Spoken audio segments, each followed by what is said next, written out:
Hello, everybody, and welcome back to another episode of the iTunes Family Podcast, or TIFP.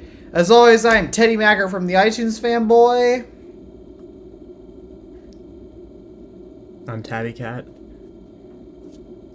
My name is Alpha DeWolf. As always, we're back here again, full house this time, with a whole load of new topics to cover. So let's go ahead and let's get started with our first topic, which is that WWDC 24 has been announced for June 10th. Well, actually, June 10th through the 14th. The main event the main keynote will be on June 10th. It's pretty cool. If there's only one thing that I really want from that, and it's probably something we're not going to get again because they prove. Yeah. Literally, all of their software is fine. I mean, I know everyone in the leak community has been hyping up. Apple's probably going to get ready for AI announcements and such. Yeah, fun, cool, whatever. Honestly, all I want them to do is just fix what needed to be fixed for how many years at this point. And I know I'm not going to get it. I know I am not going to get what I want from WWDC. Yeah, they're not going to fix iPadOS. I don't like how iOS is no longer the simplistic looking operating out. Any of Apple's operating systems are simplistic, and I just want them to go back to an old, kind of older, like not necessarily like iOS 6 and below that era, but at least more like an iOS 7, maybe 8 or 9, that kind of era when it was just when it was actually very clean. I liked 12 to 13 the best. Well, I guess I think. Well, oh right, Alpha didn't use 7.9 when they were new. I think that the iPads.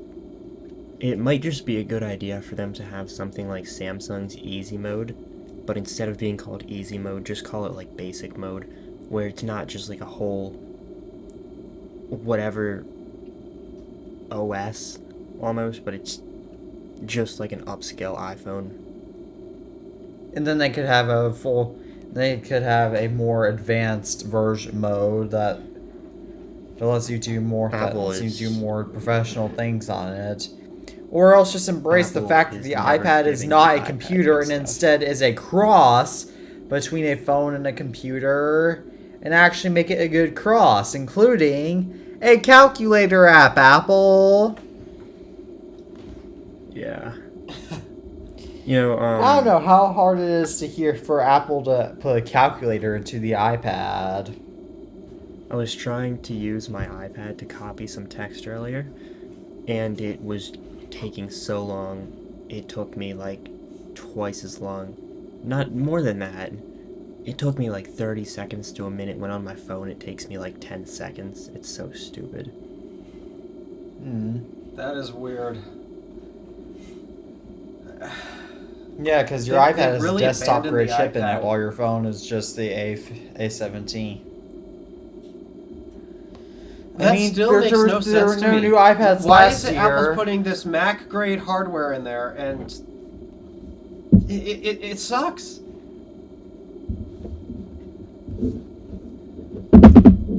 I don't understand why my M1 iPad Air here, it still overheats when I do simple stuff on it. Mine doesn't. That makes less than no sense. My iPad Air has never overheated, but my iPad Pro's battery mine doesn't has been dropping either. really fast lately. Yeah, I don't. My iPad Air's get what the battery deal is is, still and I'm sick of it. still fine. And I've had my iPad Air 5 for almost 2 years now. Suppose I'm on 11 months at this point. I'm almost a year with my iPad Air. Yeah, I'm closing in on. I thought you got that in like 2022. Oh, I did. I got it last year. I did. Yeah, I got mine in May of 2022. Basically right when it came out, I think. Or not long It came out after. in March Teddy got his 22. right after it came out. So really close. And I had no intentions of buying of buying this iPad is I even remember putting in my Instagram account bio when I made a post about the new products. How I said I probably won't buy anything from this event. I clearly did. Now I own an SE3, but I also own this iPad. I've been thinking about buying a prepaid SE3 and trying to get it unlocked just so I could have one, because I've been using my SE2 a little bit when my main phone is charging, or when I'm just trying to do one thing on my main phone, another thing on another phone. And the SE2, I'm actually holding it right now. It's a nice little phone, but I think the SE3 would just be nicer. I think the SE2 will still be a fine phone for you now, because I have both an SE2 and an SE3, and I use my SE3 more, but that's only because my SE3 is new. But that's only because I have both. If I had just had an SE2, I'd be totally fine. Can you guys hear me? To be fair, I don't really Hello? use much of either of them Hello? often. Tried turning my camera off. Can you still hear right. me? Yeah. Alright, let's see if this helps, because clearly the university's just... they're doing whatever they want. I have a feeling it's Discord, actually, because I was just having issues, but I just connected up to Ethernet, and now it says the connection is better. It's odd, because I am also directly hooked up to Ethernet. I was just having a lot of issues a second ago. I'm not having any issues with Discord. Huh.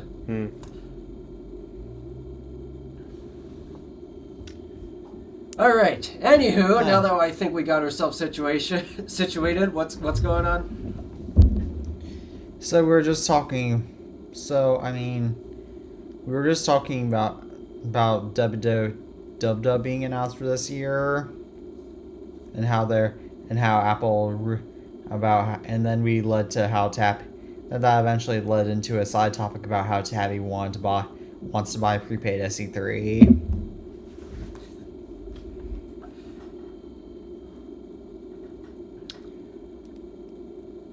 Hello?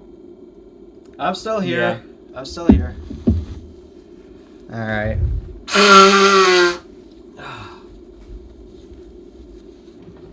Spring allergies. I hate them. So do I. Alright, Yeah. what's next? So the next topic is involving our favorite government body once again. I have The a lot of EU. them right now, if I'm being honest.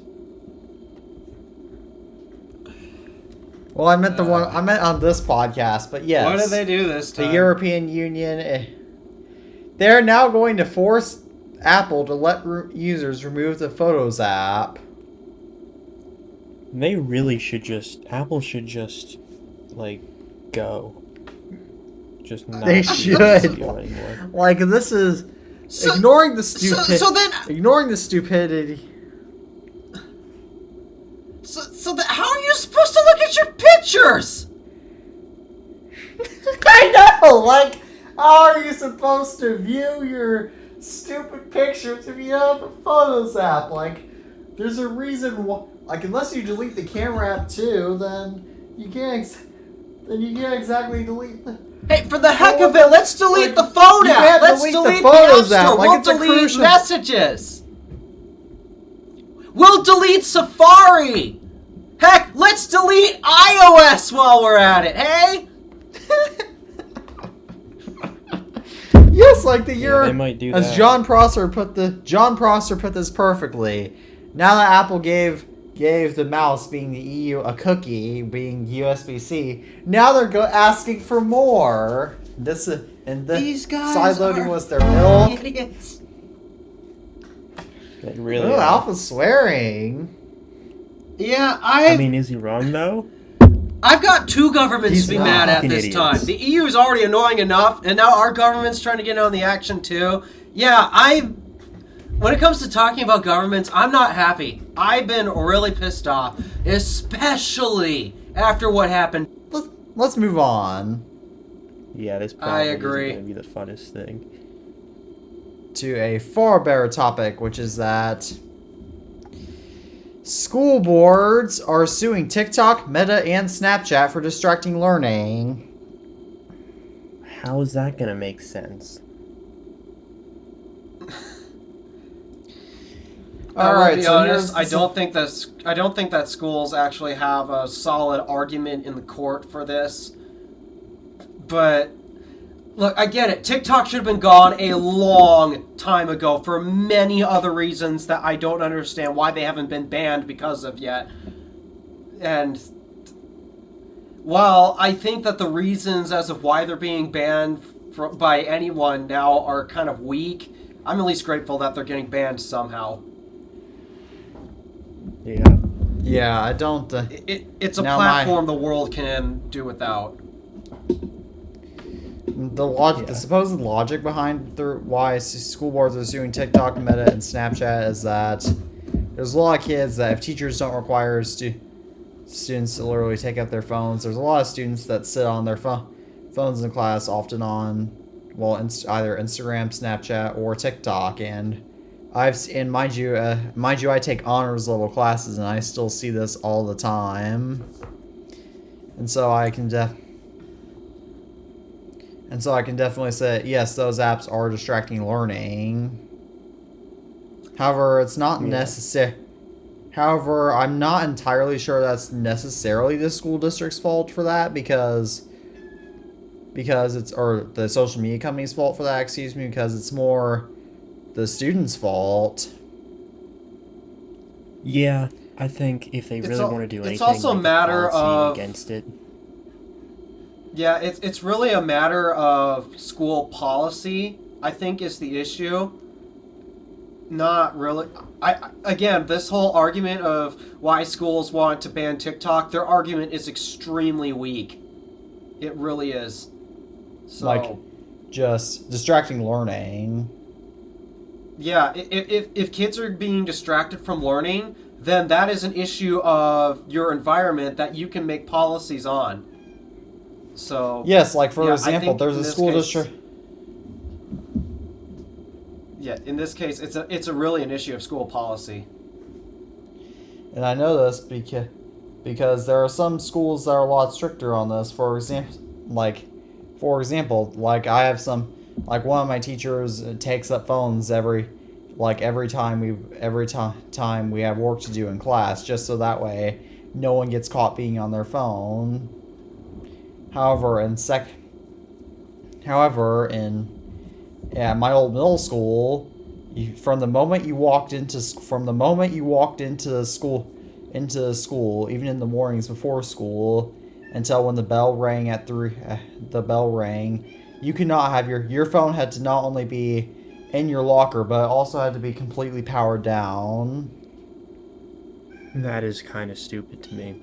I think it should just be, if you take your phone out and you're messing with your phone, all that, then you're not allowed to bring the phone onto the school grounds. You gotta leave it at home.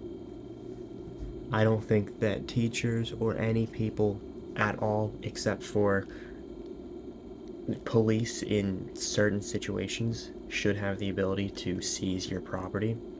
I don't think a school should be able, well, depends on what property. If it's something illegal, yeah, but if it's like a phone where it's your personal property, I don't think that an education administrator should have the legal right to seize that property from you. And as we went into in a couple episodes ago, if the phone is worth over $300 in my state, which oftentimes they are, then that could technically be considered fraud. Could be considered a lot of things, but I think the way they're handling this, schooling TikTok or suing TikTok or whatever, is almost like saying, it's almost like saying that you should sue Canon for distracting somebody walking down the street. If somebody's, walking down the street and then walks, into a wall, and they were looking at somebody filming something or taking a photo, it's almost like saying, okay, that guy is why I fell, not because of my own negligence. Yes. Such a stupid lawsuit. Yeah. And I don't like It reminds me a TikTok lot of saying another that. lawsuit. Yeah. All right. Well, speaking of things happening, now we need to talk about a company that seizes their own services. What feels like every other day. What do you mean? Google Google? Podcasts is dying, or it has died. Oh, Yeah. yep, I made that discovery. I made that discovery. Yep, Yeah, Google there's also another Podcasts. Google thing that there's another Google service that got discontinued, I think last month. I forgot what it was called, but it was like a social media of some sort that I didn't know about till it was discontinued. Blogger. Oh, no wonder why it got discontinued. What? No, it's still open. I said, I no don't wonder remember why. what it was called, but Oh my goodness. Discord! So Discord decided to just randomly give up, and as a result, we had to spend just a little bit of time getting transitioned over to a different video conferencing app. Now that happened, back to the show. so Alrighty. we're talking about things that were killed by Google. I think that Yep. everyone's seen the website. Google has terminated so many actually cool things. You know, Google is just not good with this stuff. Samsung isn't either. Google tries too much stuff. Google fails at a lot of that stuff. And when Yeah. Google's products don't take off, they don't keep trying like Apple does.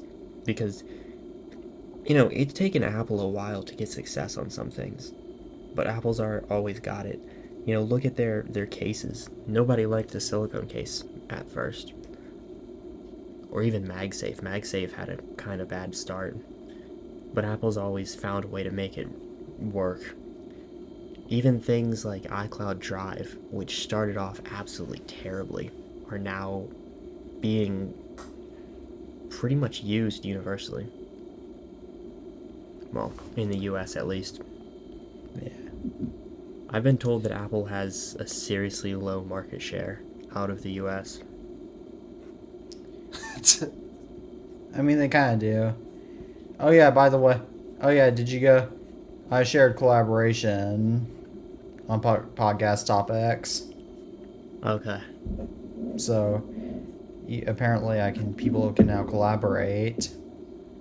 Alright, that's cool. What's this? Oh.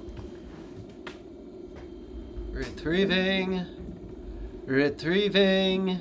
Well, of course, open in Notes. Where else would I want you to open? Okay, right here. Okay. Yeah. I'm surprised that, yeah, Google is infamous for killing off so many projects, even when you might think they start to go relatively well. The one thing that I have never understood why they didn't kill it off was the Pixel line. Yeah. Maybe they don't seem to. I mean, the maybe Pixel they 2 was saw- very well acclaimed. Everyone liked the Pixel 2, it seemed. Maybe the Pixel. Not everyone. I mean, you look at like MKBHD, Mr. Mobile, all those people, they just said that phone's camera was amazing. Yeah, well, completely Pixel forgetting about the cameras other are half of what a overrated. camera can do. Pixel cameras are overrated, but 2018 was a good time for phones. We had the last of the BlackBerry phones, the best of the Apple phones, you know. The iPhone XS. Well, that's late 2018 going into 2019, but nice try. But Well, it was good. I mean, It I was good remember- for me. good try. I remember like mid 2018 just seeing all those phones and just being like, wow. You good, Teddy? Yeah, I'm good. All right. Well, Alright, I guess speaking of Android phones, I guess we shall move on to our next very, very important topic. This is gonna be a fun one. Yeah.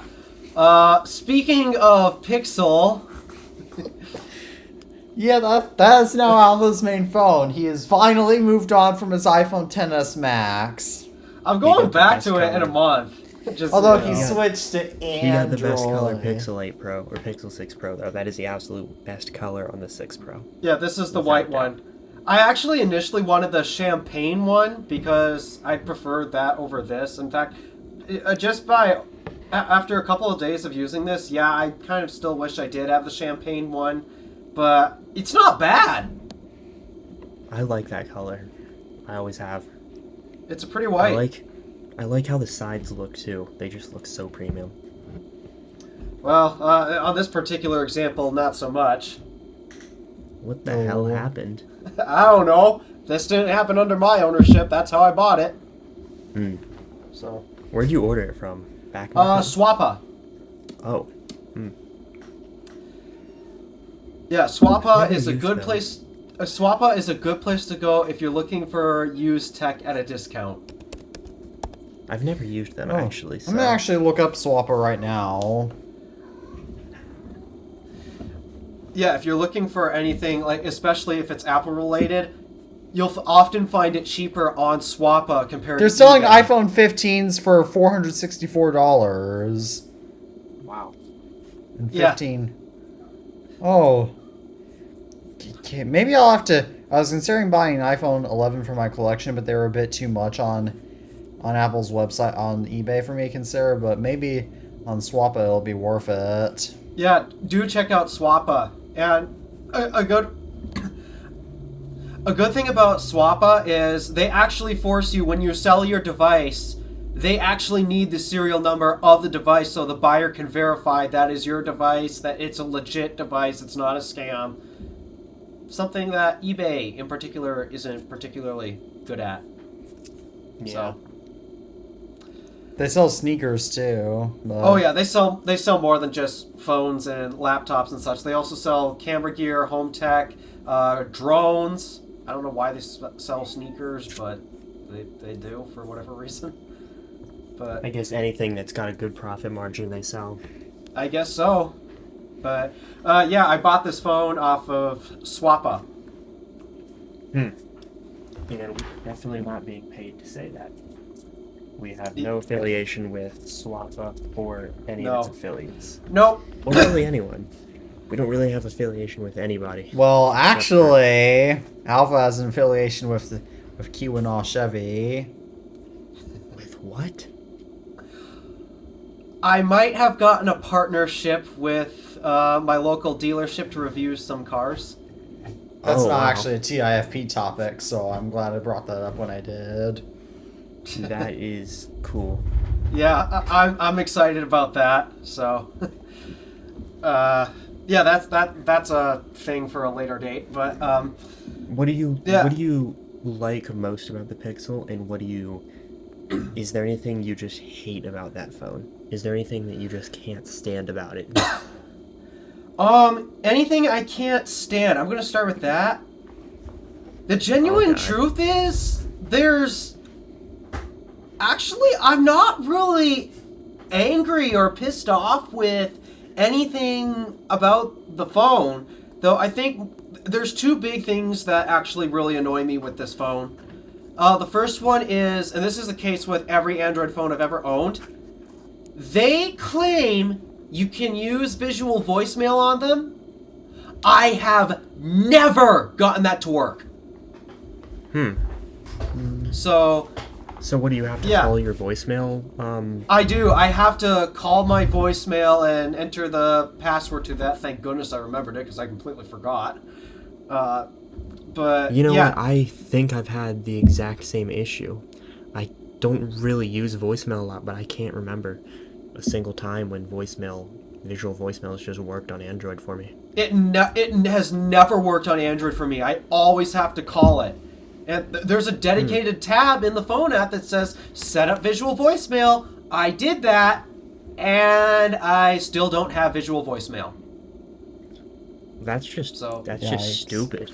Come on, Google. Meanwhile, when I initially got my first iPhone ever, I didn't have to do anything to set up visual voicemail. I just visited the tab and, oh, poof, I got voicemails there. Yeah. So yeah, that is my ultimate annoyance. Then the other thing about the phone that really annoys me, and this is more minor, but it still is an annoyance to me. I am a die-hard advocate for Face ID for a whole slew of reasons. Number one, some people don't have fingerprints. Others, like yours truly, don't have reliable fingerprints. So therefore, fingerprint scanners are basically useless for me. But everybody has a face. Everybody has a face. Does the MacBook Pro fingerprint reader work for you? Because I remember Drew actually said that it worked for him, I think. Well, Drew at this point has his fingerprint issue taken care of. He's gotten that taken care of years ago, actually. So, yeah, he's finally found a treatment for his psoriasis. It's working well for him. Me, on the other hand, I still have my eczema condition, and every now and then, it actually is a bit of a problem with the Touch ID scanner on my MacBook Pro. And especially on my iPad, it's a real hit or miss. It's not good. So far, it's only been a couple of days, and my eczema isn't really bad at the moment. So far, the fingerprint scanner on my Pixel has actually been, so far, pretty dead reliable. But here's another thing about fingerprint scanners, that they just suck compared to face scanners. Up here where I live, where it's cold, I'm often wearing gloves. Oh, yeah. Yeah, that's a pretty big problem.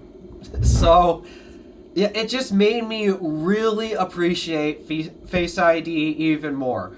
I mean, I'm not entirely sure why some people say you absolutely Apple needs to switch to in-display fingerprint scanner and all that. No, they do not.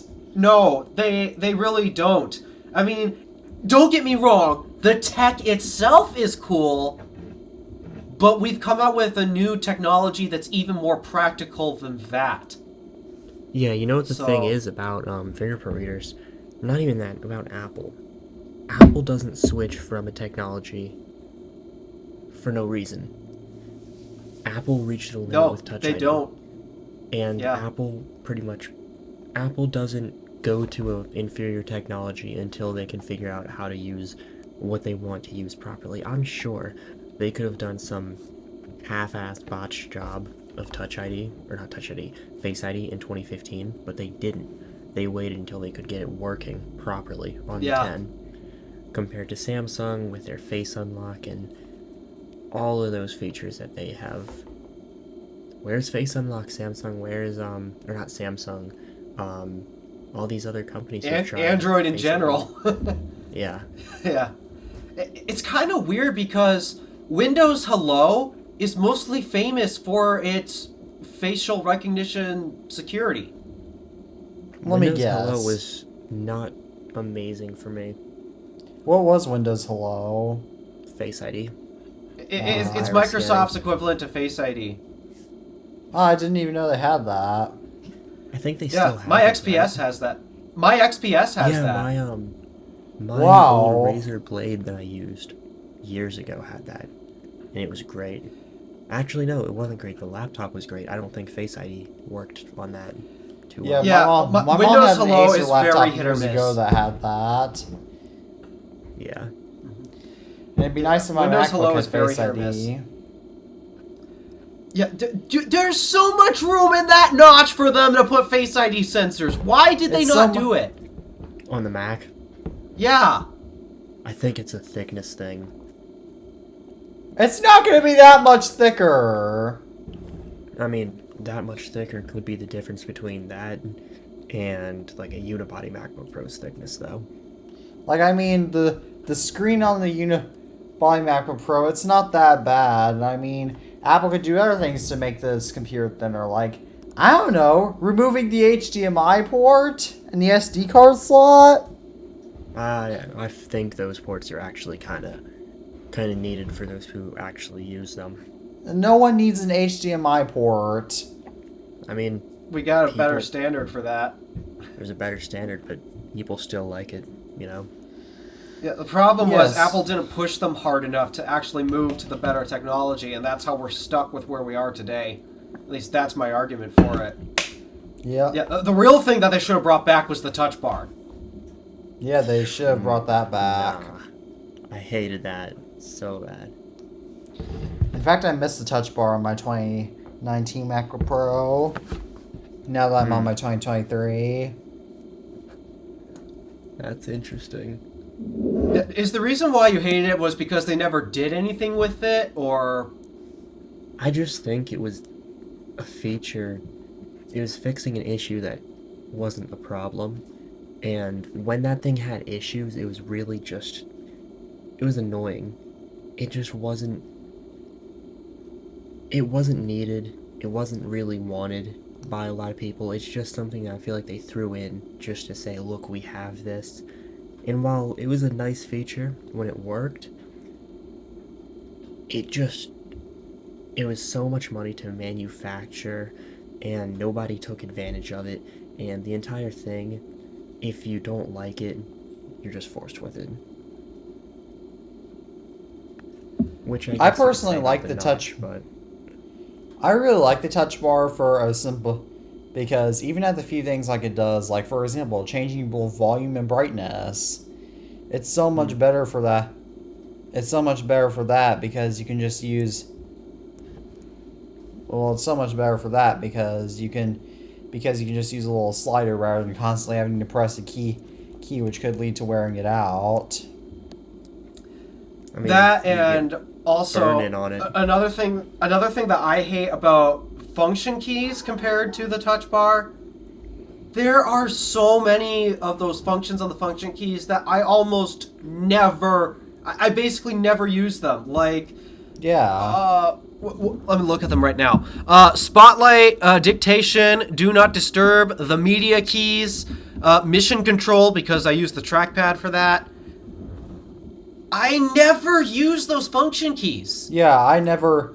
Media controls? Isn't that. I can just use the spacebar control. I can just use the spacebar and arrow keys. It's so. I like that the touch bar was there to. To me, it was like. Function keys is equivalent to BlackBerry, touch bar is iPhone. That's how I pictured it. And the touch bar was trying to bring more. It was trying to bring a more dynamic interface to the keyboard, and I did find the value in that. And I really wish that I had a laptop with it. It's just I think the problem was so few people actually decided to actually take advantage of the new capability brought by the touch bar. It grew stagnant, and because it was never really improved upon, it just grew to be this dumb gimmick that nobody ever needed. Yeah, that's totally, like, for example, when I edit, one thing I don't like about editing my videos now that wouldn't exist with the touch bar is that nowadays I hit Command B to split up my clips, which I do a lot more often than I used to. Back when I could do the split, back when there's a split button, it would just split and it wouldn't give me the scissors. However, now it gives me the scissors, which I don't exactly like because I could wind up cutting out unnecessary clips, like it does sometimes often with Command B. That and another thing about the touch bar that I especially liked and wish I would have had on any of my laptops, this would have allowed me to pack one less thing in my travel kit when I travel. You could use the touch bar to scroll along the timeline so you can still use your trackpad to move the playhead. If I had that, I would no longer need my Magic Mouse at least while I'm traveling. And that's a great improvement. I don't personally see much of a use in that, but at the same time, I don't intensely edit my videos, so... So, yeah, that's why I really wish Apple would bring it back, because truly it was one of the most... It was one of the most innovative features on the Mac I've ever seen. It's just, I'm really upset that nobody went anywhere with it, and it ended up dying off because of that. It had so much potential. I'm honestly debating whether I should maybe I should make a retrospective on the Touch Bar sometime. Yeah. So... Okay, oh yeah, we were talking about the Pixel. That's what we were talking about. So those are my two main dislikes, and the thing is, though, I'm not entirely sure what to say I like about the Pixel, because as I've been playing around with this, the software doesn't particularly seem It's kind of just a phone. Yeah, it really is just a phone. What about the camera? I haven't used it that much. The photos are decent. I mean, that's a Pixel trademark. I've never said Pixel took bad photos. I'm going to be clear about that. It does take really good photos. Yeah. The Pixel does take good photos. I have not tried it with video yet. I haven't done that yet. I'm going to record a little vlog at some point with it, but... I've always felt the video on Android was just not as good as iPhones. Oh, that's always been the case. Never once has iPhone been defeated in the video category. Well, maybe when like the 4, 5 was out, maybe by one of those phones, but in recent days, probably not since maybe the 11 or 12. Yeah, iPhone has always been king of video, and this is why I always tell everyone, photos is only half of the capability of your smartphone. You cannot ignore video. And I hate it when they ignore video and claim that Pixel literally is the best camera on any smartphone. There's no debate. KBHD. Yeah. Photos are only half of what the camera is capable of. What does it do in video? Because that is much more difficult for a smartphone camera. Sure, yeah, it also involves processing and all that, but I mean, the processing is involved in pictures nowadays. So, yeah, to me, the biggest challenge for a camera really is video. It's one thing to take one frame, but how about 60 every single second for multiple seconds at a time? Yeah. That's what I want to know, and I haven't tested it yet, but I'm going to at some point. But yeah, the few photos that I have taken so far, well, here's one that I took today because Circle K is basically bought every holiday gas station, so we're literally just taking photos every Circle K we pass by now. So yeah, Circle K is taking over my area too. I mean, they were in my area before, but now they're a lot more dominant. Yeah. There's that. Oops. Here's another one. Oh, that's cool. Is that Jack or Marley? That's Marley. Aww. Yeah, she is adorable when she's asleep. Yeah, I like dogs best when they're sleeping. And then she's a total heathen when she's awake. Yeah, that's why. I have to deal with that with Betty, so... Yep, so those are a couple examples that I've taken with the Pixel camera so far. It does a really good job. I've never said it was bad at taking photos. So...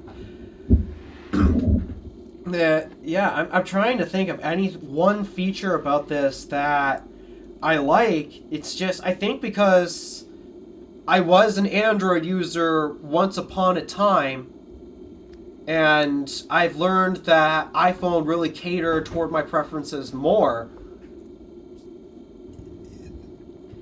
I'm not saying it's bad, but I'm definitely missing my preferences. So there's nothing really about the software experience on the Pixel that stands out and screams amazing to me. And I don't think it needs to...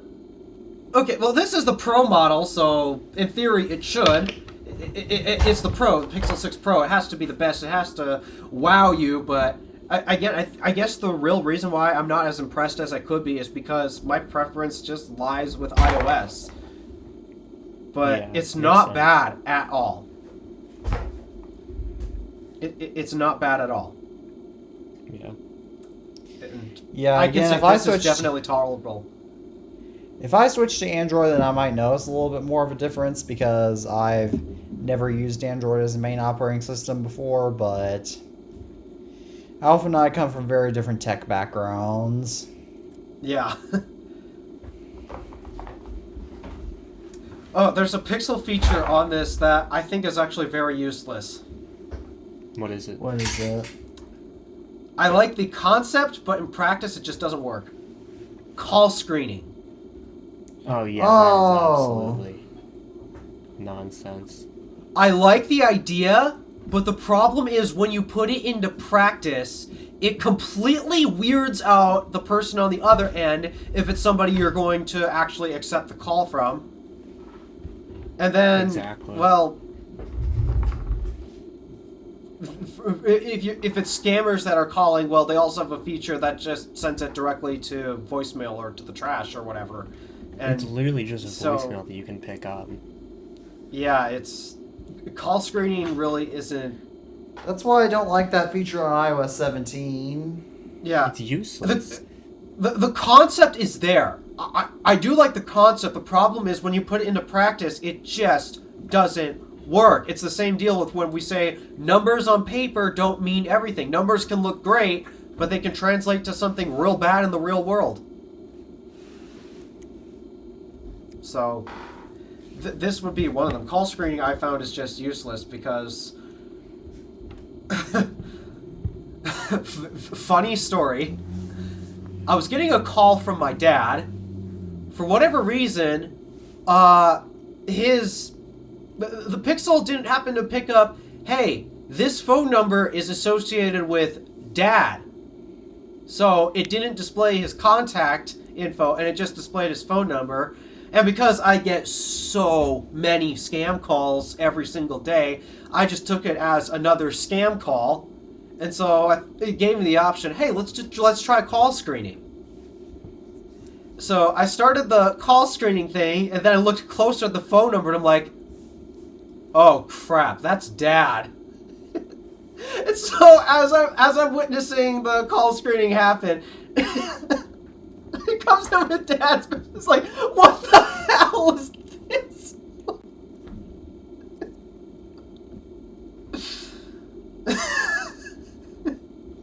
Yeah, that's a little bit annoying. I would like my contacts to actually display as my contacts. Yeah, it got my mom. Yeah, it got my mom for some reason, but it didn't get my dad for whatever reason. His contact was actually completely missing. So, yeah, I don't know what the deal with that was, but... Yeah, first time using call screening. I don't think I'm going to use it again, because... it's just not practical. Yeah. So... It's just a feature that nobody really wanted. Yeah. Well, I suppose there's another thing that I've learned that I also miss with my iPhone. I do miss CarPlay a lot. Oh yeah, it's amazing. You don't like Android Auto? I don't hate Android Auto. It's just... I've gotten so used to the layout of Apple CarPlay, and something that I've kind of learned that I don't like about Android Auto is... Compared to Apple CarPlay's evolution over how many years it's been out, the fundamentals, the fundamentals of how you use CarPlay has never changed. Never has it ever changed. but the way you use Android Auto has fundamentally changed for... We're on its third iteration in terms of how you fundamentally use Android Auto. And I don't think I like that it fundamentally changes, because the number one reason why we use our Apple CarPlay and Android Auto is so we get the same experience across every car. It's an experience we're all familiar with. It's an experience we know, so we don't have to guess anything. And as I'm using Android Auto, and I know how it works. I did a whole video on it last year. It's just... I've also known Android Auto for its other two iterations. I remember it back in its original iteration, which was very different to its second iteration, and which is also not as different, but also different from the third one. And I think that is just messing with me. And it feels inconsistent, and I don't like that, especially as I'm driving. I don't want to be worrying about the consistency of where this button is located on my screen, because I'm not supposed to focus on that. I'm supposed to focus on driving. So it's a weird feeling that I've been getting every time I've used Android Auto. That, and I have Apple Music on Android Auto. I'm glad that works. But yeah, then the other thing that I've learned that I missed especially, I actually have my Apple Maps on display in my car usually when I drive. Oh, you can't have a... I figured you were going to say something about that. Yeah. I do like Google Maps' satellite view. But the problem with Google Maps, at least, I don't know how you can configure that. I can't get it to display any traffic data. At least not while... At least I can't get it to display while I'm not navigating anywhere and I just want the map up. That's not good. So... yeah, that is the number one reason why I put Apple Maps up in my car. It's to get traffic data. And I don't need to be navigating anywhere in Apple Maps to get that traffic data, but for Google Maps at least, it appears I do. And I don't want to have to type in my destination every single time just to get traffic data along the way. I want it in live time. Yeah, because you don't want to... Yeah, because it's stupid to have to get directions to a place that you know where to go. Yeah. And I know I can download Waze. Waze would technically solve this issue because that's what Waze is famous for, their traffic data and such, but Waze is also owned by Google, mind you. That, and I really don't want to download another two. app, especially when the first party, in theory, is supposed to work just fine, so... That, and once I'm done with this challenge anyways, I'm never going to use Waze anyway. I always go back to Apple Maps. That is my primary navigation tool when I do need it for navigation and such, so... yeah, I can't get Google Maps to display traffic data when I'm not navigating to my destination. That's a bit annoying. And also now I'm not entirely sure how I am supposed to play my podcasts in the car because no Apple Podcasts. Apple Podcasts is not available for Android, and Google also just killed their podcast app. It's now integrated as part of YouTube Music, which I think is stupid because I think it makes more sense to have them separately, like how Apple does it. So, I mean, yeah, I'll give that a shot at some point, but basically when I open it up, I actually got the pop-up of Google Podcasts going away on my car's display. That's how I learned. Google Podcasts is going away on April 2nd. Bye-bye! So, yeah, that's my up-and-coming annoyance right now because the most common way I listen to my podcast is while I am in the car and driving. So, yeah, I can't listen to my podcasts at the moment, so I gotta figure out what I'm gonna do about that. I mean, the backup that I really hate to go to is Spotify. I really do not want to go to Spotify because I do not want to support them with what they've been doing for the past how many years. Like they're now like they pressured the U.S. DOJ to even sue Apple. Yeah. I was speaking of that. I'm also mad that Carl Pei decided to get in on this, and I was not happy with his take on the whole lawsuit. Yeah. He said that Apple's the reason why we're not succeeding. Like, duh. Apple is a very well-established phone maker at this point. As the only phone maker that still sells well enough that has been making phones longer than Apple is Samsung. That's literally it. Yeah, I mean, Tabby, you used a Nothing phone before, right? Yeah, I still have it. In a quick summary, how does that compare to the iPhone? The design is, you'll feel right at home. When you're using the phone, it feels nothing like an iPhone. It feels like the best budget phone you will ever use. It was the fastest budget phone I've ever used. It was quick, no performance issues, battery lasted damn near all day. The phone was great. It was definitely the best phone for $200-$300 when it came out. The 2A, I don't know, but the Nothing Phone 1 was amazing. And if you go back and watch my review on that, you will see just how impressed I was that they were. Yeah, I remember you were impressed. They were. Yeah. Even I compared. I think it to my 14 Pro a lot. Yeah, I think a big issue with the Nothing Phone, however, is I think it's hampered by Android. Oh yeah, I think everything is though. I think that Android is not really the greatest OS.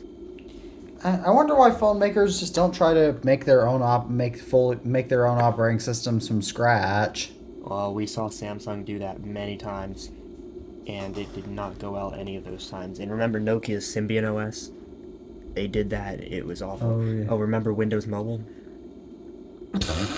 Windows Phone? Let's see, Kai OS. I do. Yep, I remember those. And Android just has such a strong hold because I think that Google pays off half of the people on the Play Store to keep their apps on it. Yeah, they do. Well, not only that, but Google even incentivized the actual hardware manufacturers to use Android. But Google was literally paying them not to get rid of Android. So, yeah, we want to talk about antitrust now, huh? That's why Google's getting sued by the DOJ as well. But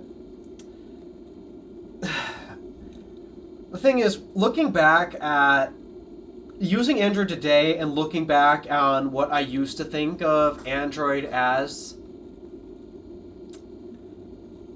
I think Android really kind of lost its way, and it feel like it just gave up somewhere within sometime in the 4 years where I was completely out of Android. So because this experience that I'm feeling actually feels kind of less exciting compared to Android back before I switched to iPhone. And the reason why I'm not saying that's a bad thing, but it just, I don't know. This is a flagship phone, and it feels more like the OS kind of makes it feel more like a budget phone in terms of thrills and all that. Yeah, like the Android phones, even back when I first started getting way into the tech community back in 2018, 2019, Android used to be the operating system for hype. Like, it used to be the side that you would go to for hype that everybody cared about. And I think sure, even though average Joes may not care about all that, I think to one degree they cared about all the excitement on the Android side, which is why is why some Android did so well, has done so well. But now the Android and the Android phone makers and Google have managed to kill the spark that made Android special. So now, one thing that I've been thinking. I think that people really underestimate the average Joe consumer. I think they know way more about tech. Because right now, everyone is going to know what phone they have. And if you don't, you're probably more oblivious in life. I hate to say it, but if you don't know what phone you have, because that's a pretty big purchase for what it is, $1,000 for a phone. Yeah. If you don't know what you're buying, then you should probably learn. It's the same thing, somebody who has a Toyota Prius saying they have a Honda Civic. Yeah, like Toyota Prius. Yeah, Toyota. Yeah, exactly. Everybody knows car enthusiasts don't look down on the average Joe for not knowing what cars they have, because in reality, everybody knows everybody know, at least here in the United States, because the United States is a very big car culture. Everybody in the U.S. knows what car they have. Yeah. And if you don't, then I don't know. It's almost like saying, I don't know where my house is. You just gotta help me find my address. Yeah, the way I feel, Android average Joes, the way they feel about the smartphone, the most that they'll typically know about their phone is what brand it is, but they won't even know what model. They'll just know what the brand is, and it's because, like the Google logo is on this, for example. That means it's a Google phone. That's how much they know about it at most. But most of the time, if a random person walks up to them and asks, "Hey, what phone do you use?" They'll probably just say, "Oh, I use an Android." Yeah, I asked somebody that because I saw a cool Android phone. I was like, "Yo, what phone is that? That looks sick." And the dude's like, "Huh? Oh, it's my phone. It's my phone." And I'm like, "What do you mean it's your phone? What kind of phone is it?" He's like, "Cell phone, T-Mobile." I don't know if he spoke English or not, to be honest with you there. But I've seen people call Google phones G phones, so a lot. Yeah. One thing that drives me nuts is that when my classmates at school compare iPhones to Android phones, they just group all Android phones into one group, which actually I find a bit offensive because not all Android phones can do something better than iPhones or vice versa. For example, one time several months ago, me and one of my classmates were arguing about the durability of iPhones compared to Android phones, and I mentioned, well, not every Android phone, not all Android has so many more manufacturers, whereas iPhones are obviously just one company, so it's not going to be the same. But yeah, when it comes to comparing hardware, you can't just say Apple versus Android. You have to say Apple versus Samsung, Apple versus Google, because we're comparing hardware. But once we compare software, and this was the ultimate thing that I wanted to experience. I wanted to experience Android again. Really, you can't compare hardware manufacturers that much anymore. It really is iOS versus Android. And I think something that I've been noticing along with many other brands, I don't think they're tinkering around with Android as much as they used to. They're not. I mean, I haven't seen anything big happen in Android. The last time I saw a ton of excitement in the Android community was foldables. Last time I remember something exciting with... Well, I guess the Nothing phone, but...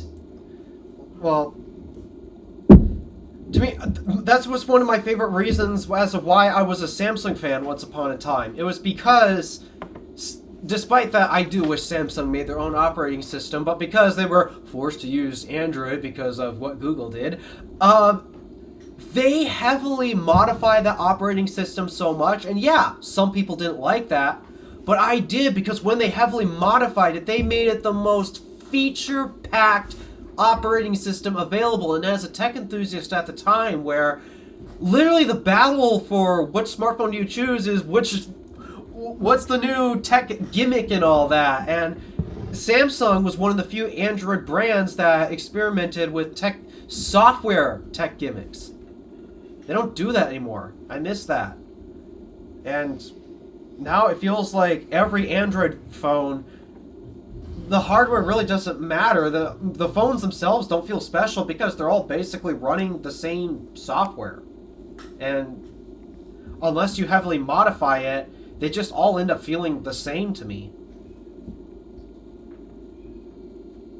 There's a lot that I wish Android manufacturers would implement from iOS, and they just tend to not focus on what Apple's doing. It's like they're in their own little world. And yes, from a hardware perspective, the hardware teams will copy Apple's features, but Android has always been seen as the more software-packed OS. So everyone, that designs for Android, I feel like just says, okay, we probably have every feature, Apple's probably copying off us, but it's the opposite in the hardware team. You look at how some of these phones just look like iPhones. Yes. It's Now, another I'm reason saying why that I chose from the the Pixel for perspective- this challenge. Yeah, but I'm saying this as an iPhone user in the US. Now, in other countries, the software on some of those Xiaomi phones is just a dead knockoff of iPhones. There's Oh, no, yeah. I hate Xiaomi so much. You can't argue with it. It's just a knockoff. There's no arguing. Anybody who tries saying, "Oh, well, it's got this difference, that difference," look at them next to each other. If you say they're not the same, you're delusional. You're One of my convincing friends, yourself into that. One of my friends has some. I believe it's a TCL phone. I don't know. Actually, I'll text him right now and ask him what brand phone he has. But he does. But I don't recognize what. How about I don't? But the icons on his home screen look also very, very similar to iOS. It is probably trying to be iOS. No, scratch that. It is trying to be iOS. Yeah. They just have It's that literally lock trying to on be it. an iPhone knockoff. Yeah. Yeah. And But I've the hated camera that bump this is is to what the- the Android community has come to. The camera bump is also to the top left, just like on iPhones. Yeah, like if they insist that the camera bump has to be in the corner of the iPhone for whatever space configuration needs to be done, why is it that none of them has thought, hey, instead of putting it to the top left like how iPhone does it, how about we be different and put it on the top right section? Yeah, what's the harm another of thing doing I've said, the right, thought- doing the camera bump on the right, on the top right? Personally, I think it looks best in the middle, but it seems like that's dying off. I like the Samsung middle. doesn't do I it. like the middle camera bump too, personally. I know the Apple did, reason I why think that they would look stopped awesome. doing it. They stopped doing it because space reasons. It's trying to fit the battery and the logic board. They apparently build it around is that more board that space efficiently. efficient. It's more space efficient to kind of copy the iPhone's design. So I know there's some people that are going to probably argue the reason why Android manufacturers are quote unquote copying it is because, well, that's the most space efficient design to fit these 5,000 gazillion amp hour batteries because the operating system's just not that efficient. To the point where, yeah, we need to put the camera in the corner of the phone, just like the iPhone. So if we're gonna, again, if it You has can to be put the corner- battery. You can move the battery to the side. Do some engineering. Like, it's not that hard. I know, it's just, again, why try is a lot of these Android smartphone makers' mentality now. It's Oh, my like just friend- make an iPhone clone. Oh, my I'm friend sick who of has the phone that has the home screen icons that look like iOS, he uses a Motorola. Yeah, but Motorola. this was my problem with Yeah. the Nothing phone. This is my problem with the Nothing phone and Carl Pay's, I don't know, what petty complaint or whatever. My complaints with the Nothing phone is, first glance, just look at it. You can't tell me that it's not... It's basically an iPhone clone but decorated in pretty lights, and it's running something that's definitely not iOS on it.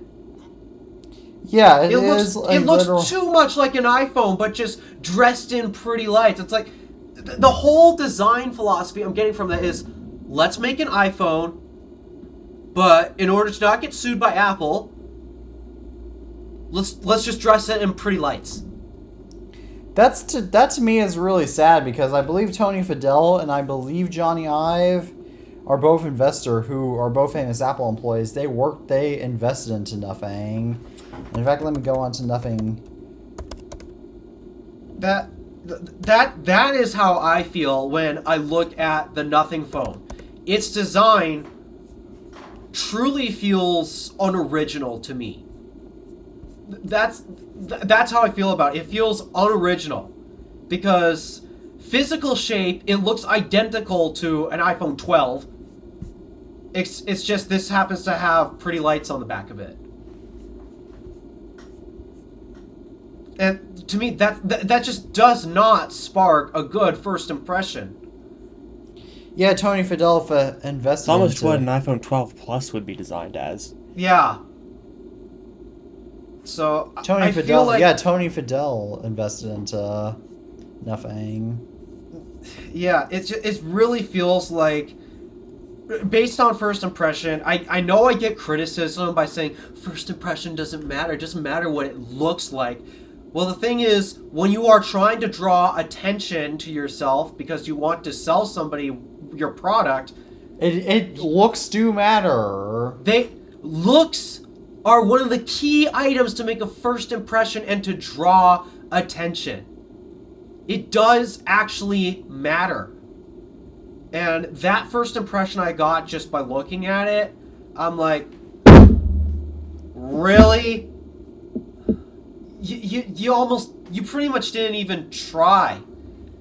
And sure, I mean, yeah, overall, Tabby reviewed the phone, and based on his review, I can conclude that the phone itself is pretty good. But to me, that whole first impression it just ruins that whole Nothing phone experience. Like, do you feel that by chance, Tabby? I feel like the phone itself could be more original, and I will say this, I really like what the 2A is doing. Everyone that I've seen online has said it's the most ugly phone ever. Okay, you say that. If they put the camera anywhere else, it would be an iPhone. If they do one thing unique, it's ugly. If you do one thing the same, it's the same thing. It's an iPhone knockoff. That's what I have an issue with in the tech community. Yeah, it's a big problem that the tech community has. Like, everyone I don't understand why people think this is ugly. It's everything there is condensed. I used to not like it. I didn't like it when I saw it at first, but I thought this was beautiful. I've grown more used to it, and now I like it because, again, it doesn't look anything like an iPhone. It's a unique design. This is beautiful to me. Elegant. To me, this looks better than most iPhones out there today. This really did knock a really good first impression on me. When I first unboxed this, I took this out, I flipped it over, I looked at the camera, I'm like, wow. This feels like somebody in there actually wanted to try to make a decent phone, wanted to try to be original, and wanted to actually try to compete against the iPhone. And really, I think the market has reflected that, because I have never seen Pixel sell better than before the Pixel 6, especially in this area. I see Pixels everywhere. They're the new most common Android smartphone I see around here. That's saying a lot. So when you say this is ugly, I think you're just being petty. So. Alright, I guess we should move on to our last crucial topic before we have 7 rumors to talk about. Alright, what's this? So, I have returned to Instagram. Why? I will explain. my reasoning was because I'm still gaining new followers on there, and some of them are legitimate. A lot of them are spam though, because it's Instagram. But the reason why I ultimately came back was because Instagram is a good way for me to communicate with my community, with my community, and so as a result, I like that about Instagram, because that's how I actually met Elias. Makes sense. And that's how I was able to talk to APR2K regarding the podcast. So as a result, just named some examples. So I wanted to, and so I decided, you know what? I'm gonna come back to Instagram. That I hate the Zuck too. Believe me, I don't like a lot of things that they do, but yeah, that is why I came back. Yeah, I mean, it's your decision. It's just. However, I'm still not going to be quite as active. I could never support that guy.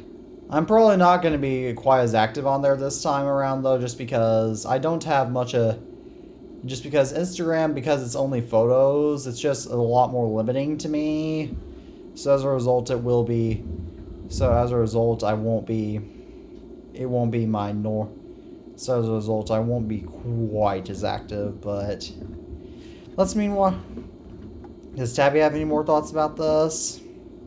Not really, no. Alright, let's move on to our first rumor, which is Apple's AI robot. That's stupid. I like No, I just want to go off and say this. I love robots because robots can accomplish great things. However, I do not like AI robots because AI robots can kind of think for themselves, and as a result, they act stupid. Whereas if you program a robot properly, then they can do incredible things. For example, let's talk about more practical applications. Like, let's say you're opening up a McDonald's restaurant, and you want to program robots to make the burgers there. Now, if you program the robots exactly how to make burgers, then you'll have good burgers. However, or at least, well, good for McDonald's. I know McDonald's is actually not great, but then if you have AI robots, then you don't know how the burger is going to turn out. Yeah. The thing is, though, as I'm looking more into this, I actually think making... Are we talking about humanoid robots here, or I guess the proper term would be literal androids? Are we talking like actual androids in terms of robots? Or they're exploring home robots. Robots for the home, I don't think are... I think it's actually just an inefficient use of resources, and there's smarter ways about bringing tech into our lives than just make a robot person to do stuff. Well, I mean, what about... Yeah, for example, it's been a dream of humanity since the 1960s and earlier to have robots clean people's houses. Well, we kind of have that today. Yeah. Roomba. Unfortunately, my parents refused to adopt robot vacuums. They're cool tech. Yeah, I know. I'll definitely get a robot vacuum of my own once I move out. They're really cool tech. Yeah. We've got a 2.5, 3. Yeah, I think it's actually more beneficial to actually design small robots that can do specific tasks, like the Roomba, for example. And it comes down to a bunch of other miscellaneous factors. Like, when I think of the Android at the moment, I'm thinking of Tesla Bot, for example. Optimus Prime, I think, is the official name for the project or something. But I think that's actually a very inefficient way of getting robots to do some work, be it around the house or in factories.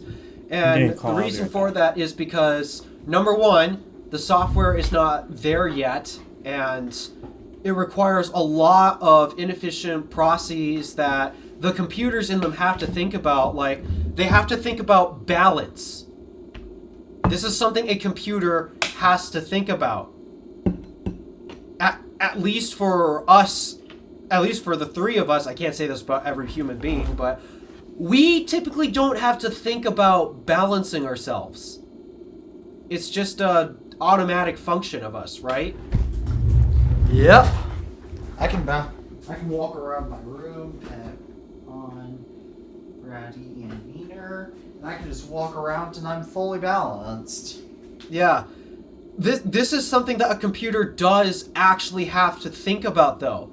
That's going to hog a bunch of resources in terms of processing power. It's also going to rob it of energy, because if these are supposed to be independent, free-moving things, well, that means they are 100% going to have a battery, and I think you want to be as energy conservative as possible with those things, because from the sounds of it, they're going to need a lot of energy just to move.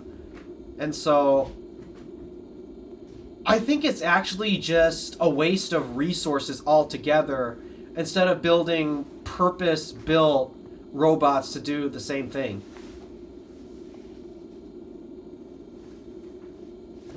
Because, I mean, really, just imagine this right now.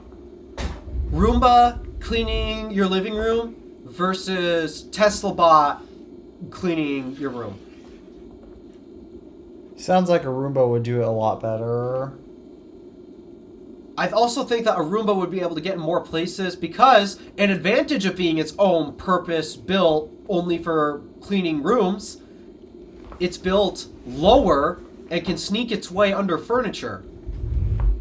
I mean, I feel like another thing here is, with the right technology and the right type of robot, you could have something that can, like, pick your junk off the floor and put it away, you know, do your laundry and stuff. Now, that does not seem like the best idea to me, though, personally. I think a lot of things can happen from there, and I think that's a really good way for them to get themselves sued for property damage. Mm-hmm. Then the other thing, another thing about humanoid robots that I'd also think would cause a problem. Say the McDonald's example that Teddy brought up. If instead of having Tesla bots working the McDonald's in the kitchen and all that, replace those with dedicated, purpose-built burger machines, for example. That's what I was thinking. That's what my idea for a hypothetical fast food restaurant has kind of had in my head, because you would just, like, let's say, I talked about this in a video that I made almost 3 years ago about how robots will replace humans in work environments, and I mentioned how you just go to how when you went up to a touchscreen to order your food, afterwards the data would then be sent to the robots to make your food, and then once your food was cooked, they would have dedicated robots that could put the food out that could get the food, so that way they could bring it to you. But yeah, if we did it where, as I was saying, if we did it in the style of purpose-built burger machines and all of that, the thing that I'm thinking that would definitely help is the costs of designing the building. You can make the kitchen smaller because you don't need space for walkways, or you can more efficiently design the storage systems and all that. It cuts down on building costs too, because with today's fast food, you have to accommodate for the fact that actual people need to walk around, need to get to the sink, need to get to counters and such, while purpose-built machines, you don't need all that space. And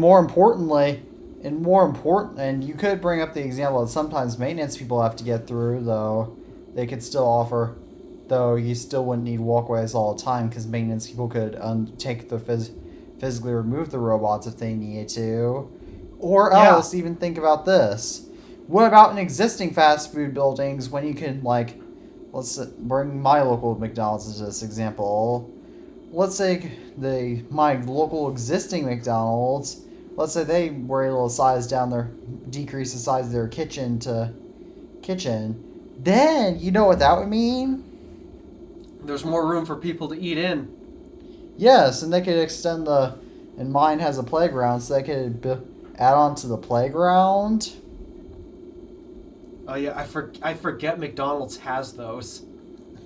Not all of them do that, but a lot of them do. I think they got rid of a lot of them during COVID.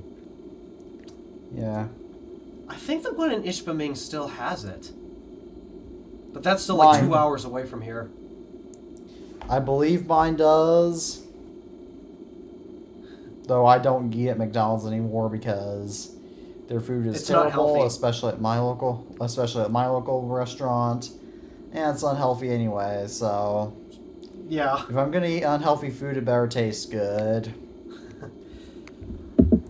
Yeah, honestly, my favorite fast food joint, Subway.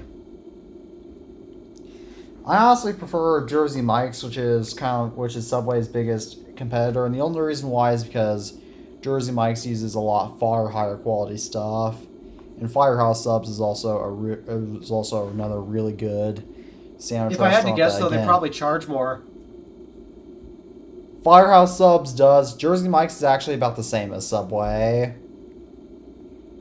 So if I get a sandwich with Italian bread, it's a foot long, ham, salami, pepperoni, lettuce, cheddar cheese, black olives, pickles, and mayo, will they charge me $10 for that?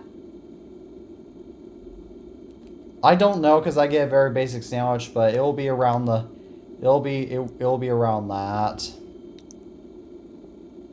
For a basic sandwich? Well, I don't get a basic sandwich. Yeah.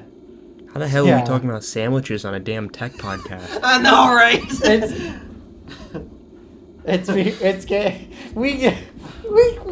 We got sidetracked. I think that's a little bit more than sidetracked. I think you left the we derailed.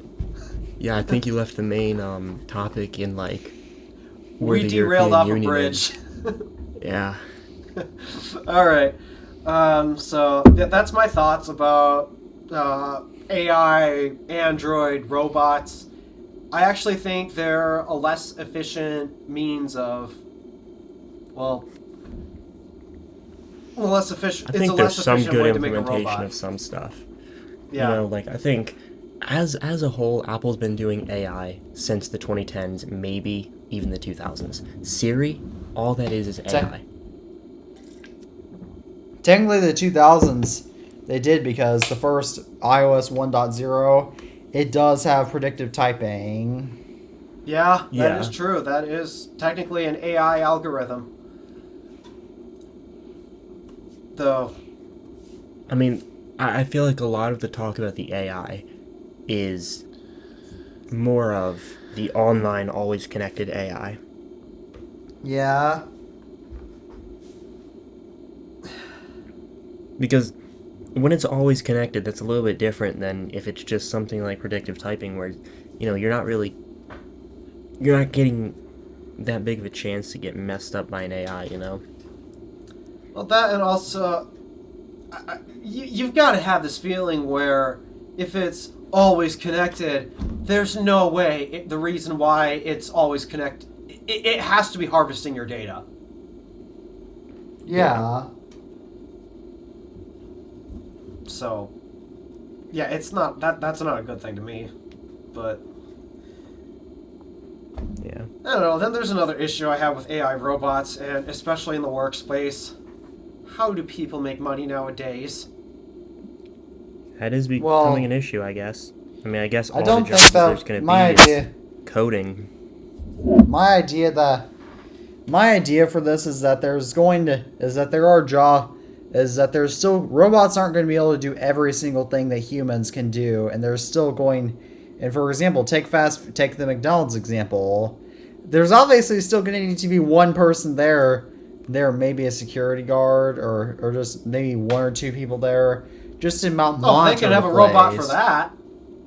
No, you can have robots. You need a human to control. You need a human to make sure to monitor robots. What if the security robot breaks? gets mad and shoots the human?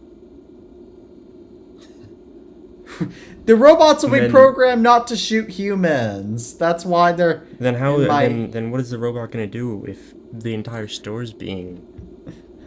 That's why there won't be robot security guards. Maybe. There was actually a company that tried robot security guards. I wouldn't doubt it. I'm trying to remember. The reason why they ended up going out of business was because one of them actually attacked a child. Yeah, that's... Yeah, one of them actually... Another one literally drowned itself into the pool. Yeah. They're not that smart it's just like animals, are they? I'd say they're about as smart as, like, maybe Alpha's dog. No, dumb. That's not saying much. Oh, Marley's a dumb dog. Hey, you think so? Oh, you'd be surprised. Yeah, I mean, the dog that my parents have makes... I think sometimes it makes the second story stairs and the bed its bathroom. And the hardwood flooring, the carpet, the rugs. Is it really... A few times our cloth sofa. We don't have that sofa anymore. Is it an old dog? Not really. No, I think you need to take your puppy to I think you need to take your dog to obedience school. I don't like that dog personally. The dog's got problems. One of Marley's dumbest moments where it was hot outside, both her and Jack were dehydrated. I filled the water dish, and instead of rehydrating, she just stands in the water dish and splashes all of the water out of it. I guess you wanted it to get cool. Yeah. So, yeah, they're still left thirsty, and I don't know. But, yeah, I think after that, I've got no more thoughts on the whole AI robot thing. On top of the issue, well, we've actually derailed that. All right, the next rumor is that the iPhone 16 Pro is rumored to have thinner bezels. Well, that's cool. That's good. How? Because they're already so ridiculously thin. I don't know. Oh, there's one thing that I ended up really liking about this phone. The curved edge display, believe it or not. I liked that about the 6 Pro. I hate that is a dying trend because literally the issue that everyone has with it is accidental touches. All you have to do is fix that in software. I actually have had accidental touches on the edges of this phone, but I've never had issues on a Samsung. I guess I did use my 6 Pro with a case, so that makes sense. Yeah, I'm going caseless. But the greatness of a curved display is that it gives you the illusion of curved bezels. Yeah, dude, I love this so much. Literally the whole accidental touch thing. All you have to do is software calibration. It's not that hard. Well, at least if you're an Android manufacturer who's even trying. But yeah, we know they don't try anymore. So yeah, I guess that's why they're doing away with it. It's just because software calibrating to deactivate the edges, the very edges of the I feel like a lot of it's touchscreen. also price-wise. Those things, I think they were kind of pricey to make. You know what I mean? But like, that's another thing that made them stand out from the iPhone. I love that a lot of Android phones did that, and not gonna lie, I still kind of wish that Apple would do it with the iPhone too. So do I. Because they are technically doing it with the Apple Watch. Yeah, the Apple Watch Series 7, 8, 9, they all have it. And the calibration on accidental touches on the edge, it's so good. So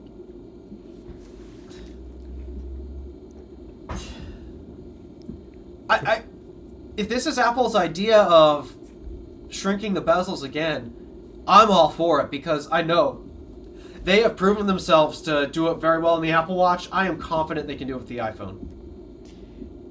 Again, I wish Apple would make the whole phone curved, like on the 11 days, but that's too much to ask for. Yeah, of course. So, gosh, I miss the rounded edges of my Tennis Max. Alright, our next topic is that Apple is rumored to add the Vision Pro Apple Pencil support to the Vision Pro. How are you doing that? What are you gonna track the tip? Yeah, I guess so. It sounds a little bit stupid, but there's a reason why this is a rumor and not a fact. I don't know. It's a bit of a gimmick Apple to me, to be honest. To be fair, is the whole Vision Pro a gimmick? Yeah. That is true. Alright. I've tried to have excitement in that. It's just, I cannot find any excitement in Vision Pro. The Vision all Pro? All it is to me is...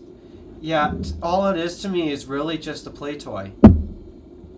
Yeah. I think we're the only people in the tech community that talk about the Vision Pro anymore. Yeah, it fell off. But... I mean, if people have fun with the Vision Pro and they like enjoying with their play toy, that's totally fine. Enjoy it. But personally, I don't know about you guys, but I don't need a $3,500 play toy right now. I've got much bigger problems than that. So do I. Like, for example, my car is gonna need new brakes. You got your own car now? Its brakes and rotors done. Do you have your own car? Yeah, the brakes on my mom's Yukon died. Well, it's technically my dad's car, but he's gonna let me use it, and then it'll become my own car once I'm 18. Well, what is it? What car? It is a 2014 Mercedes-Benz C300 with the AMG package, so it's aftermarket. That's cool. C300? Damn. Yeah, I love how you guys have... Tabby's got the Audi, Teddy has the Mercedes, and I'm just driving a Buick. Well, to complete the trio of our car... To complete the trio of our three biggest rivals, Alpha needs to get a BMW. Oh, the interior of the Audi has seen better days, though. Well, what's happened to your Audi? Not even my doing. Every time anyone else drives it, I go back in and the piano black has these deep scratches in it. And I'm like, seriously? And then the door, the passenger side door, has a bunch of scratches near the bottom where people have just like kicked it open and stuff. I'm like, seriously? Then the back, it looks like someone took like a corner of something, or like I don't even know, maybe like a blade of some sort and just scraped in the wood. And then let's see, this one was my doing. I accidentally dropped a water bottle on the wood and there's an indent on that. That happened months ago though. There's wood in the car? Yeah. Yeah, that's a common luxury car thing. But my car doesn't have that. The only damage. It's because you got an AMG. I accidentally curbed one of the tires one time, or the rim. Not that bad. You know, Elias has had his car since February, I think, and his rims are messed up. But and I've put that little dent in it. But I swear, it's just I feel like I'm the only person who takes care of that thing. Oh, dude, same when it comes to my car. Something that drives me nuts about... The rest of my family gets this. I harp on them for... You gotta make sure you don't shut the doors so hard, because the way that car is built, you actually don't need to shut them that hard. That my dad, that drives my dad. It sounds like so you're about to break them. Oh, my dad hates that so much when hit in his car. Another thing, my door handles are falling off. Your car is not I want to take that in. Old. I'm taking it into Audi. They're gonna do it for free, but there was an issue with the part, and just so happens to be that the door handles, not even the handle, the cover just slips off. So they're gonna take care of that though. I gotta take it in the next few days, but yeah, I don't know. I got this cool key cover that makes the key the same color as the car. I'll actually show you. It's an Audi official part too. Oh, really? Which is pretty cool. Yeah, it's just a little thing that slips on the key, and it's cool. I have photos of it. I'm sending them. Where's my iPad? Because I don't have my iPhone anymore. Oh yeah. Have you been using the iPad more since you got the Pixel? A tad bit. Not that much though, because I mean I've really been trying. I want to experience Android as much as possible, and the only reason why, like the primary way I'm messaging you guys now is via my watch or the Mac. You could try AirMessage, which just lets you get iMessage on Android if you run the client on the background on your Mac. Yeah, but I don't want to waste my time with that. It only takes like 15 minutes to get it all set up. If even that, you just have to install the program, log into Google, and then do the same. Yeah, on but the phone. I've got other things to worry about in my life than setting up third-party hacks to do something else. So. Yeah. Wow. That looks so factory. It looks nice, and you know the thing is, it's 3M, so I didn't even have to take it apart. I just put that over the key. Wow. That's Audi OEM. I got it shipped. The box that they sent us in looks like something that Apple would sell. Let me send you guys a photo of the box. Yeah, Audi is one of those high quality brands. I do really like Audi. Like all of my friends hate the Audi, except for one person. Everyone says, "Oh, you know, the handling feels so bad. You know, it's you should have did this, you should have did that." And then well, that's my friend gets. Well, in, that's because my friend gets in the Audi. That's because. Yeah, that's because the type of Audi you got, it's more of the luxury car, not exactly performance. It's not supposed to Audi. be a performance car. But the funny thing is, my friend who doesn't have any bias on this, you know, if anything, he's got a bias towards Tesla. He hopped in the car with me today, and he was like, "Dude, the handling on this is just absolutely insane." It was in the rain, and I was doing, I sent you a video. I was doing launch control and stuff, and he was like, yeah, I have to watch that yet. So do I. I have this app on my SE that tells me the 0 to 40 time. 0 to 40 going uphill in heavy rain. Try and guess the time. Ooh. 0 to 40. Okay, 0 to 40, so that's Uphill in the rain. 5 to 6 seconds. 4.1. What? With the run flats, that's not with launch control. That's just going, smashing the pedal down. Holy shit. Jeez! And that's a big SUV too. That's like a mid-size SUV. Damn. I gotta do like actual. I gotta find somewhere to do an actual 0 to 60.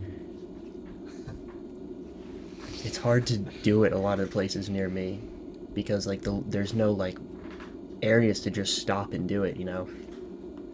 Can't you do it? Well, yeah, it doesn't help. Can't that you you're do in it a on big the city, stoplight as you go onto the on ramp of an interstate? We don't have stoplights really at the interstate. Or I meant the What, is stoplight there- on, or I meant the stoplight on the intersection to get on the on ramp. That might work if I can find a. Yeah, like that's what I just always thought. That's just what I always thought would work. Though again, you live in a congested area, so Yeah, Teddy. Whenever you get your license, you should I have my Get a- license. Oh, nice. You should like get a phone mount and you should do a some 0 to 60 times if you can find an area to do that. I don't think my mom might not necessarily condone me doing 0 to 60 tests in my car, as long as you're doing it in like a non-stupid way, I think. Yeah, my mom. I'm personally okay. I personally want to do 0 to 60 tests in my car, but I don't. But you've got a CarPlay in that, right? No, I do not. Mine's from 2014, so it's way too old to have CarPlay. All right. Yeah, I've been. I'm lucky that where I live, I can just stop in the middle of the road and perform a 0 to 60.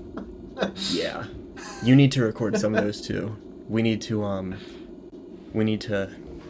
like compare our 0 to 60s. There's this app. You can get them. They're all on the App Store. They'll actually measure so much stuff. Well, I got a timer. I got a timer built in the gauge cluster. I could use that. Wow. Yeah, I imagine Buick wants people to be able to test 0 to 60s.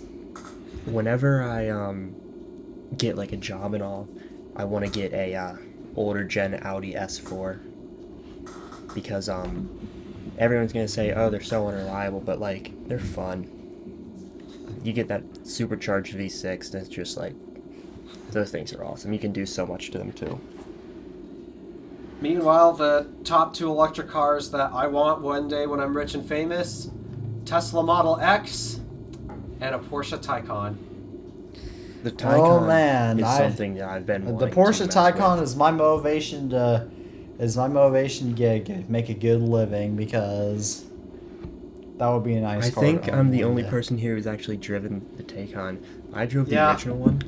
The torque on that thing, when I put because I wasn't expecting an insane amount of stuff, because I was in drive mode. I wasn't really in Sport Plus when I did this. I hit it down. I was expecting like maybe, full throttle on the Audi to compare. It was just like, you don't even know. I was like, what the hell? Yeah. I think I said, oh my god. Yeah, it was, dude, if I ever crazy. Come to your city again, I need you to hook me up with the Porsche dealership to test drive a Taycan. It would be sick. Yeah, those cars are just top of the line at this point. I think they fixed most of my issues I had with it. With the backup camera was weird. Like I thought that was a problem with all Porsches, though. No, because the Macan actually, the backup camera's great. Oh, really? The Taycan. When I was backing into that spot, I was like, oh my god. Yeah, I know. It has such a extremely wide-angle camera to the point where it's almost useless. And I was trying to deal with it, and the mirrors on that car like kind of off-placed, and I didn't have all my settings because I wasn't really driving it that far. But when I was backing up, I was seriously just about to step out of the car, figure out where I was supposed to go, then just adjust it accordingly. But it was scary because when it beeps, it started beeping a lot when I was like not even close to anything. And I was like, what am I doing? But that was one of the funnest things I've ever done, getting to drive all that. Yeah. Cayenne Turbo too. That thing was so nice. Yeah, the craziest Taycan thing that just intrigues me so much. It will hold, when you charge it, it will hold over 300 kilowatts of power, up to 65%. Wow. There is no other car with that size of battery that can do anything remotely similar. Not even the Lucid Air. Those things are crazy. There's... I should probably say this. Elias got to test drive a Tesla. He was just like, okay, I wanna check out Tesla. You sent us that video, didn't you?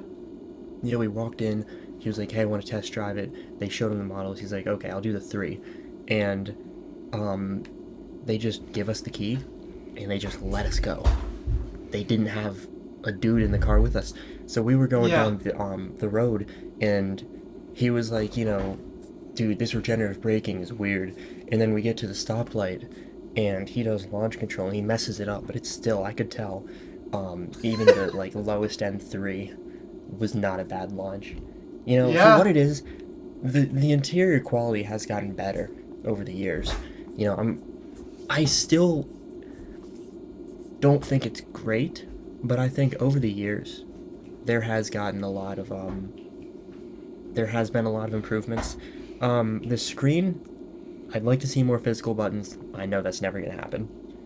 And as for the design, I don't really like the overall design. It feels like if Xiaomi and Porsche, like it feels like if Xiaomi was to make a Porsche body kit, you know.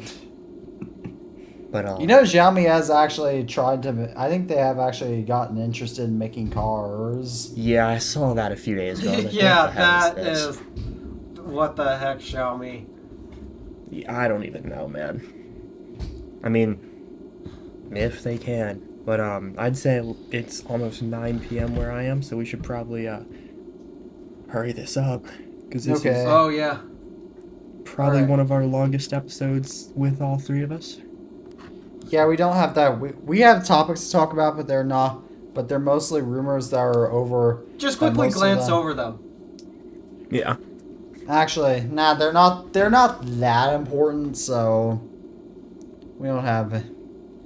And besides, somebody has to upload. Somebody has to upload the last podcast episode. So it's just the video version that you're having issues with? Nope, both audio and video. Both? Okay, what the heck's going on here? iCloud. Those are shared.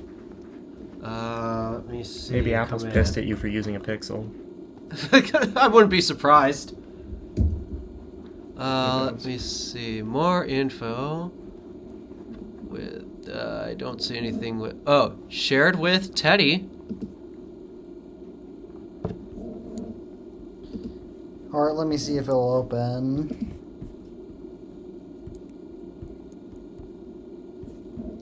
Still says this item is unavailable, but we can worry about that after the show. Yeah. I'll try resending them or something because I'm looking at them right now. It says that they're actual files. They're not like 0 gigabyte files with just a preview. So, jeez. I hate spring allergies. I hate them so much. So do I bet. Alrighty. As always, I'm Teddy Magger from the iTunes Fanboy. TabbyCat406. My name is Alpha DeWolf from the Random Alpha. And as always, we are saying goodbye for now, and we hope to join you for our next episode when we'll talk about more, probably something else stupid that the EU is doing. As always, it's like the EU is just doing this to piss us off or something. Peace out. Goodbye. See ya.